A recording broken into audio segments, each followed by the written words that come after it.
ते मैं जावा मेरी दिल जानिया, मैं शीश झुकावा मेरी दिल जानिया। तू सारे जहां से प्यारी मेरे भारत की बेटी है, सारे जहां पे भारी मेरे भारत की बेटी। दिल जान है शान हमारी मेरे भारत की बेटी। आज इंटरनेशनल वुमेन्स डे पर चंद्रशेखर आजाद नगर की एसडीएम कुमारी किरण अंजना से हमने बात करना चाहिए कि वास्तव में इतनी कम उम्र में इतना लंबा सफर तय कर एज ए एसडीएम आप इस ओहदे तक पहुंची है, तो इसके पीछे आपकी क्या मेहनत रही, आपका पारिवारिक बैकग्राउंड क्या रहा, और इसके लिए आप इस ओहदे पर आने के बाद अपनी महिला वुमेन्स को और क्या सजेशन देना चाहती हो? मैम, सबसे पहले मैं जानना चाह रहा कि आपका पारिवारिक बैकग्राउंड क्या रहा है? नमस्कार, मैं किरण अंजना, एसडीएम चंद्रशेखर आजाद नगर। सर्वप्रथम सभी महिलाओं को अंतर्राष्ट्रीय महिला दिवस की बहुत बहुत शुभकामनाएं। मेरी पारिवारिक जीवन की अगर मैं बात करूं तो मैं मंदसौर से हूं। मेरे पिता जो हैं वो खेतीबाड़ी में हैं और मेरी 3 बहनें और 1 भाई है। मेरी जो समाज है जिससे मैं बिलोंग करती हूँ, वहाँ ऐसा ट्रेंड नहीं है कि लड़कियों को बहुत पढ़ाया जाए। मैं मतलब आश्चर्य होगा आप लोगों को जान के कि अपनी समाज की मैं पहली एसडीएम हूँ, इससे पहले कोई लड़की कहीं पढ़ के सर्विसेज में नहीं आई है। शुरू से ही गांव वाले और जो मेरे फैमिली में बाकी लोग हैं जैसे दादा दादी, तो बुजुर्ग लोगों की यही सोच होती है कि महिलाओं को नहीं पढ़ाना है, क्या करेंगे पढ़ के, चूल्हा चौका करना है। तो यही उनकी भी सोच रही, किंतु मेरे मम्मी पापा का साथ हमेशा रहा। उन्होंने बचपन से ही मुझे एक अच्छे स्कूल में पढ़ाया। उसके बाद आगे मेरी जो शिक्षा हुई इंदौर में, जब जब मुझे जरूरत लगी कोचिंग वगैरह में, हर चीज में उन्होंने मुझे सपोर्ट किया। फर्स्ट टू 12th जो मेरी शिक्षा हुई वो मंदसौर में हुई, वो भी अच्छे स्कूल में हुई। उसके बाद मैंने ग्रेजुएशन किया बीए में, और उसी के साथ मैंने अपनी तैयारी की। और तैयारी के दौरान भी जो एक मेंटल सपोर्ट होता है जो माँ बाप देते हैं, वो हमेशा मेरे साथ रहा। मैम, आपने मछली की आंख पर निशाना लगाकर माइंड सेट करके सीधे सेकंड अटेम्प्ट में भी इतनी बड़ी पीएससी की एग्जाम आपने फेस की, इसके लिए आपकी क्या प्रिपरेशन रही होगी मैम? जी बिल्कुल, अगर एग्जाम की बात की जाए तो मेरा शुरू से ही 10वीं के बाद से ही यह टारगेट था कि मुझे सर्विसेज में जाना है। तो मेरी सतत तैयारी रही। 10वीं के बाद से ही उस चीज को लेके मैंने तैयारी की, जो उससे संबंधित किताबें थी वो पढ़ी। और बीच में कई बार होता है कि हम अपने लक्ष्य से भटक जाते हैं। जब हम दूसरे लोगों को देखते हैं कि कोई हमारे साथ वाला किसी जॉब पे लग गया, कहीं दूसरी सर्विस में चला गया, तो हमें लगता है कि हमने अपना समय क्यों बर्बाद किया, क्यों ना हम उधर चले गए जो हमें आसानी से मिल जाता। पर फिर वही बात आती है कि हमें दूसरे लोग सपोर्ट करते हैं, सही गाइडेंस देते हैं। फैमिली हो गई, टीचर्स हो गए, उन्होंने सपोर्ट किया और कहा कि नहीं, करना है तो यही करना है, चाहे समय लग जाए। और पहला अटेम्प्ट मैंने जब दिया था तो मेरे लिए एलिजिबल नहीं थी, और सेकेंड अटेम्प्ट जब आया तो प्री निकल गया था मेरा। और इतना कॉन्फिडेंस था और इतना सपोर्ट था कि मुझे प्री के बाद सीधे इंटरव्यू दिख रहा था। इतनी श्योर थी मैं कि मेंस आराम से मैं क्लियर कर लूंगी। मैम, इसके लिए पीएससी के लिए आपने कोई कोचिंग अटेंड की थी उस समय? जी, पीएससी की अगर प्रिपरेशन की बात की जाए तो मैंने कोचिंग करी थी, बट मैं लोगों से कहना चाहूंगी कि कोचिंग एक सपोर्ट मात्र देती है।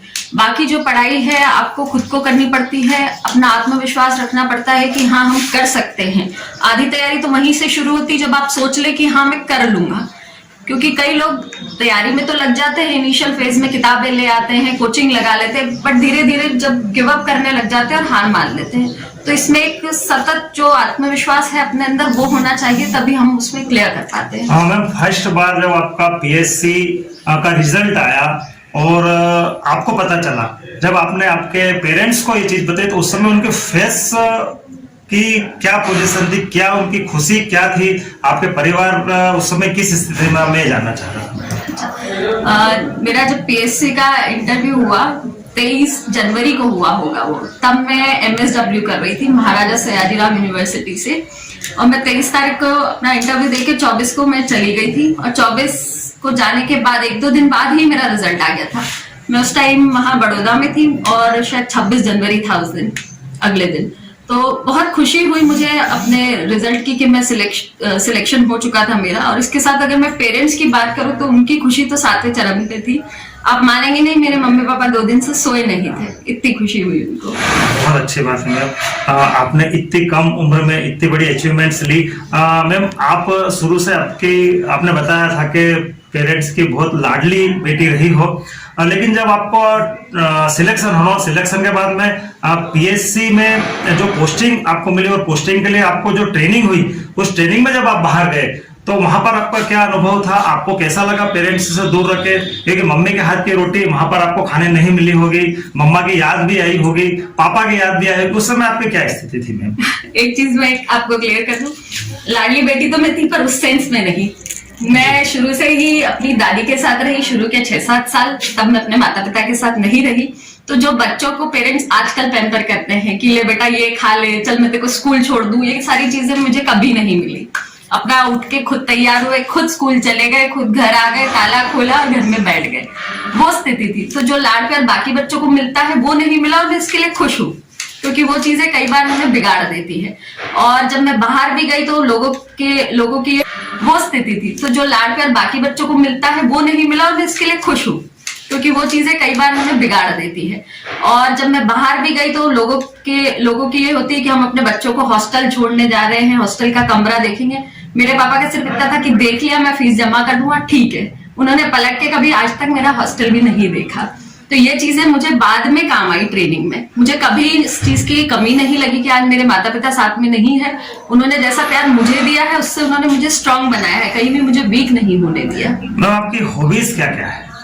हॉबीज में मुझे बुक्स पढ़ना पसंद है और शाम को मुझे वॉक करना पसंद है। और बुक्स की बात करूँ तो मोस्टली जो लाइफ की ट्रेनिंग से रिलेटेड होती है, जो मेंटली हमको स्ट्रांग बनाती है, उस टाइप की बुक्स में पढ़ना प्रेफर करती हूँ।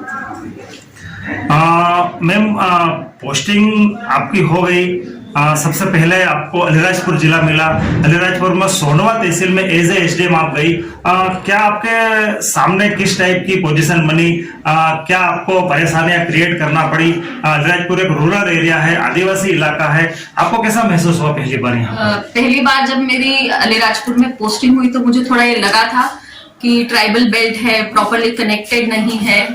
और यकीनन ये समस्या आई जब मैं सोंडवा गई तो लोगों से बातचीत करना, यहाँ की लैंग्वेज समझना, इस तरह की समस्या आई।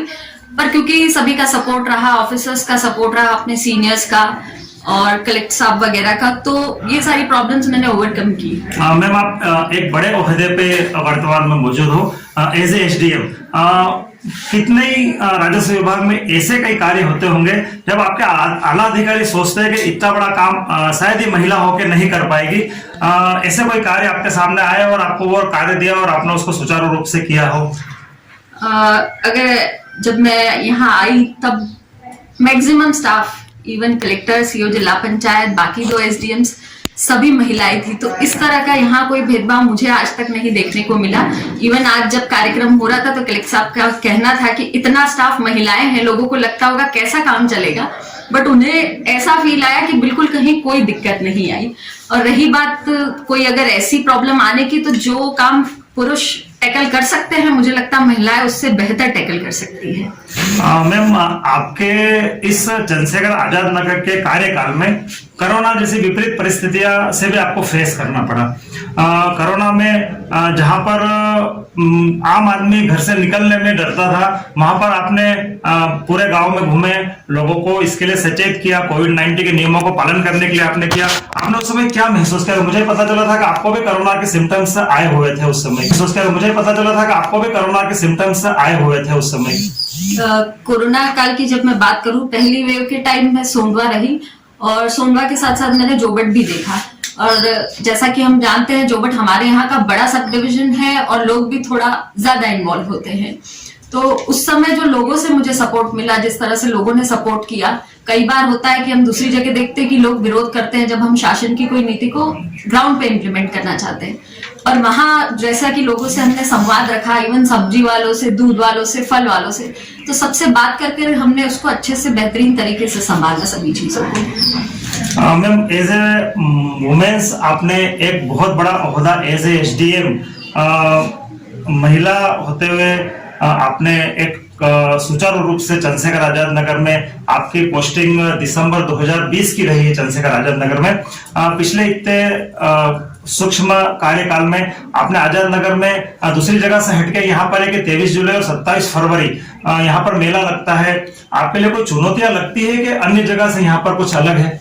जी बिल्कुल, अगर मैं आजाद नगर की बात करूं तो क्योंकि ये चंद्रशेखर आजाद जी की जन्मस्थली है, यहाँ पर हम पुण्यतिथि का कार्यक्रम कराते हैं, उनका जन्म उत्सव मनाते हैं। कार्यक्रम तो हम अपने स्तर से कई बार करा लेते हैं, लोगों का सपोर्ट रहता है। क्योंकि यहाँ बड़े बड़े लोग भी आते हैं, जैसे माननीय राज्यपाल महोदय आए, माननीय सीएम साहब आए, तो इस तरह के लोगों का प्रोटोकॉल का इन्वॉल्वमेंट रहता है। तो इससे मैं अच्छी चीज सीखी हूँ कि हम कहीं ना कहीं लोगों से इन्वॉल्व हो सकते हैं, साथ ही साथ ये नई नई चीजें सीखने का एक अवसर है मेरे लिए। मैम, कहते हैं कि महिलाएं चाहे तो सब कुछ हो सकता है, और वास्तविकता में ये आपने इस पद पर करके हम सभी को दिखाया है। अंत में खाली मैं आपसे पूछना चाहूंगा कि एज ए एसडीएम आपका लंबा सफर रहा, अदर महिलाओं की प्रेरणा के लिए आप क्या संदेश देना चाहोगी? सभी महिलाओं को मैं एक छोटी सी चीज मेरे लाइफ की बताना चाहती हूँ कि जैसा मैंने आपको शुरू में बताया कि मेरे दादा दादी, उनको मेरा पढ़ना पसंद नहीं था। 10th में जब मेरा रिजल्ट आया था तब मैंने टॉप किया था अपने डिस्ट्रिक्ट में। तो मेरे दादाजी का ये कहना था कि हाँ टॉप ही तो किया है, क्या हो गया इससे, करना तो अपने को काम ही है।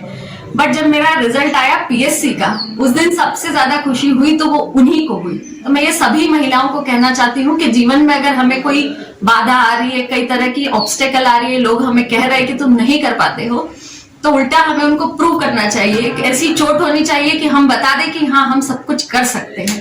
तो सभी महिलाओं से मैं कहती हूँ कि सभी के पास इतनी क्षमताएं हैं कि वो बहुत कुछ कर सकती है। पुनः एक बार आप सभी को अंतर्राष्ट्रीय महिला दिवस की बहुत बहुत शुभकामनाएं। जी धन्यवाद। धन्यवाद।